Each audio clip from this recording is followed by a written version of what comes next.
Day 51, ladies and gentlemen. Give it up for day 51. And if the next couple of days are anything to go by, I think it's fair to say that we are in for a very, very wild ride. Because today, from start to finish, I have been literally working round the clock. And it's got to that point where I feel like it's seeped into my subconscious a little bit, because I literally got up at about 6:30 this morning, and I literally had it in my brain saying, "Get up, get out of bed now. You've got to get out of bed," and I did. I think it was almost the torment of like wasting another second in bed had gotten to me, and here's exactly what I have done throughout the day. I got my PC on at 7:15. I worked away on it for 3 hours. Then I went for a 2 hour walk. Got home by about just about midday. I did some editing. I did some like paperwork. I cleared out a little bit of my closet space. I made lunch for myself downstairs. I did a bit of research. Did like some research. Because again, because a little bit of more like accounting and so like that. Because here's the thing. Coming up this week, I'm actually gonna have a printed version of my prototype for Danger Zone is going to be coming out. So I'll be able to showcase to each and every one of you what exactly it's going to look like, which will be quite nice. And then I went to the gym at 3:00, came home at 5. It was honestly, and to be honest, my heart is like not. It has been boom, boom, boom, boom, boom, boom from the moment I got out of bed to even right now. My heart has like not slowed down for a second. Although whether that may or may not be a very early sign of heart disease, I don't know. I'm sure the coroner's notice will let my family know in due course. So that will be quite nice that we get something resolute. It'll be the sort of thing where they'll say, your son he passed away from for complications following heart disease, leading to a rather large heart attack for a man his age. And then I'll probably sit up going, oh well, that's a relief. My mind is now perfectly satisfied, and I just sort of like lay back down and went back to being dead, as you do. So yeah, and by the way, by the time I came home from the gym, I must admit that was probably the only part of the day in which I felt like I was actually like slowing down. I did have I showered twice today, to be fair, and then basically got home, had dinner, made some videos from like 7:30 to about 9:30, and here we are right now, and I'm talking to you guys, and well, we've come about full circle, and that just sort of gives. But what trivial it may sound, and no doubt it can seem a little bit, because there's probably quite a lot I was missing in terms of what I do while I'm accounting, and what I do in terms of like preparing for the days ahead, that sort of thing. It may seem I'm trivializing and kind of like just giving a really oversimplified version of events. But what I want people to understand is this. I said, because we're now into the second 20th of our 1000 Dawns adventure. By the time we'll get to the end of this, we'll be a whole 1/10 of our way to our final destination. And we've got to succeed before we get to the end, that end goal, or whenever the 1000 days ends up on. So yeah, it's been all hands on deck, and quite frankly, for the next couple of weeks, it's going to be absolutely more of the same. I have not wasted a single moment of my day, and even when I came back from the gym and I had to like sit down and relax and recompose myself for about an hour and a half or so. My mind was still a hive of activity, and that's pretty much how it's been. But let's move away from topics about like when I'm working from home for 1 second. Because I want to have a slightly different conversation with you guys, and it's something that happened a couple of days ago when I was at work, but it's the sort of thing I hadn't really like considered yet. But one of those things I kind of wanted to share with you guys because I'm a little bit unsure about what to make of this. Now, women is like, it's one of those subjects I don't really bring up too much when it comes to these sorts of videos. More often than not, when I do socialize with women, it's mostly in a professional, work-based environment. It's very, very rare, for example, like I would actually converse with women like outside of work. And because I don't know what it is. I don't know if it's just because I feel that there's a perceived fear that I have very little in common with women, or whether or not they or the perception that I think that I want to be a little bit more than friends. It's not like that at all. I understand the lanes and stuff like that and the boundaries, so that I'm perfectly okay with. And if I give people the wrong impression, then no, obviously not. But yeah, it's hardly it's not really that sort of, romantic feelings is not really one of the, it's not really a sort of thing I like explore or anything like that. It's not really for me, that sort of thing. But there was something that did happen a couple of days ago. Well, actually, I'll tell you what, let's forget about it a couple of days ago. The only other time this did actually happen when I actually felt like a girl at work actually did take an interest in me was back when I was working as a key worker in the pandemic.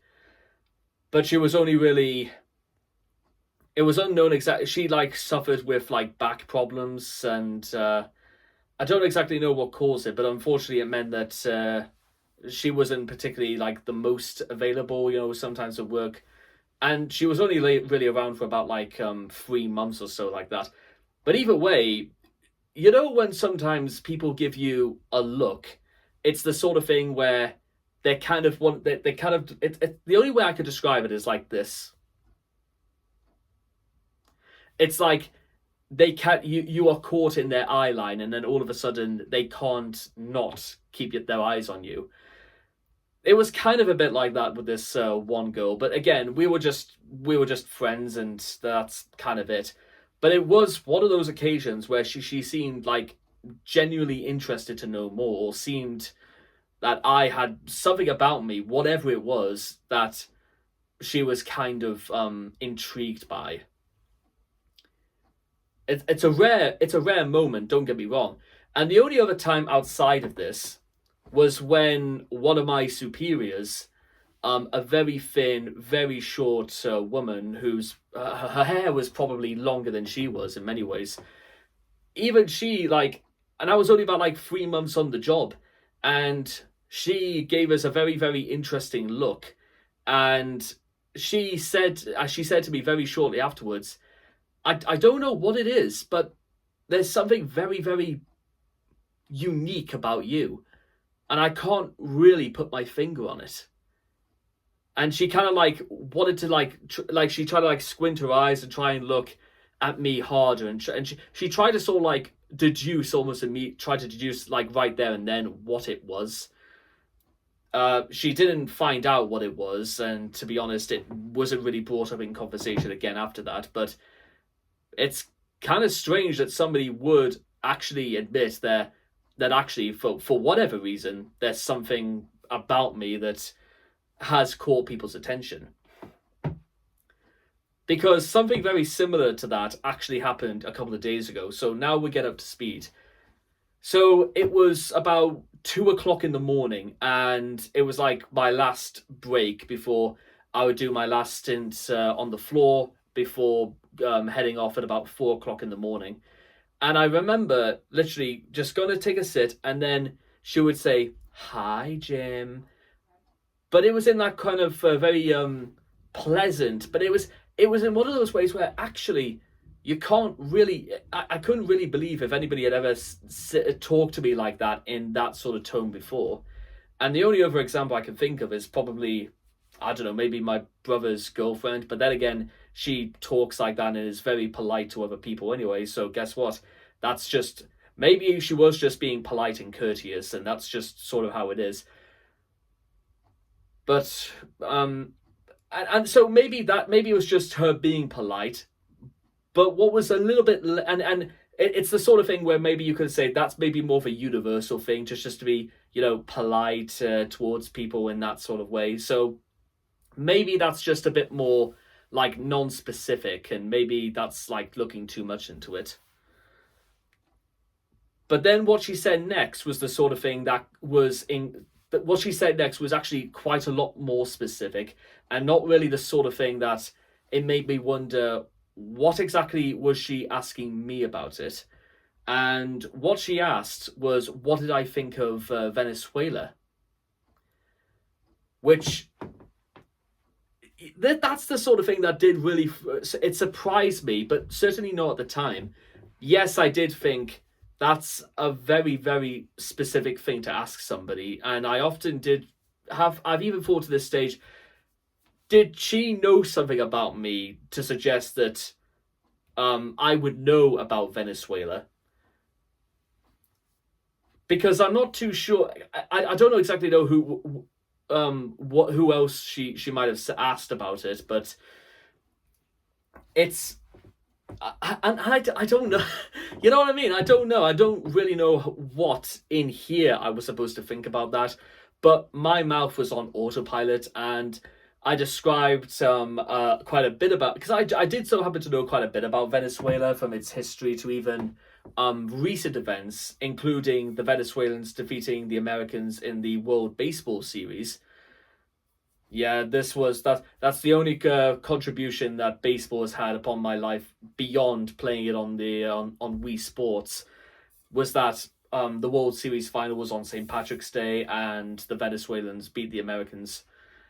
And the reason why she brought it up is that apparently, because somebody came in at this time and we all joined in on the conversation, is that because it turned out she actually was from Venezuela, but is now a British citizen. And we asked her questions about like the sort of things that she was asked on a test.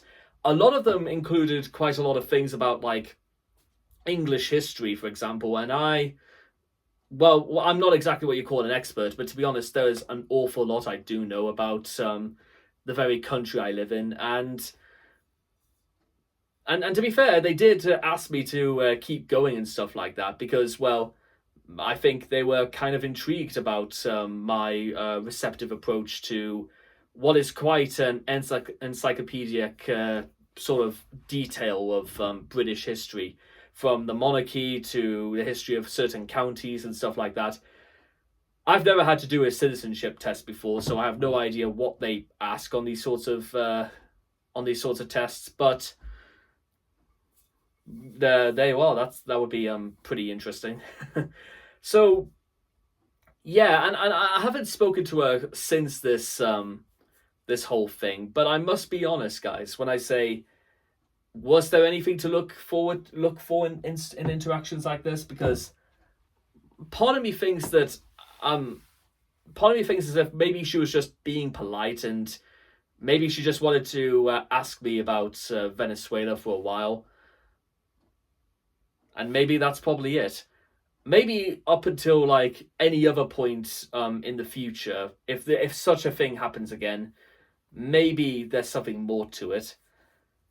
But yeah, that's kind of a thing. I've never really claimed to have much of a love life anyway. I mean, I've never been on a date, never had a girlfriend, and don't really intend to have any children, let alone get married or anything like that, which I know, again, at 20, it's less about being 28, or even less about the idea that somebody would actually consider me seriously enough to spend the rest of their life with, etc., that sort of thing. But it's also probably down to the fact that, well, is it really something I really want? Which, you know, it has to work both ways. They have to like want the same thing, and to be honest, I'm not even sure if I even want that. And it's not even a thing about being gay or anything like that. Like, I'm not gay, but what I'm trying to say is that it's less about, you know, wanting to be in a relationship like that, and more. I want I would prefer human companionship before, you know, anything more physical and stuff like that. Which, fair enough. I think that's a pretty easy go to solution for stuff like that. And maybe, who knows, over the next 50 days, outside of work life, my actual job, what I'm actually like in the slightly larger society in which I'm a part of, maybe things will develop in one way or another. Because I get paid off work in a few hours' time, and guess what I'm planning to do? Outside of sorting out bills, rent, budgeting, again, with stuff like that I've laid out, but I'm also going to take at least 100 quid and put it in like a Las Vegas fund, because that's going to be the start of my proceedings to actually get all the way out to Vegas. But that's still quite a long way away. But until then, I'll see you guys again next time. Thank you.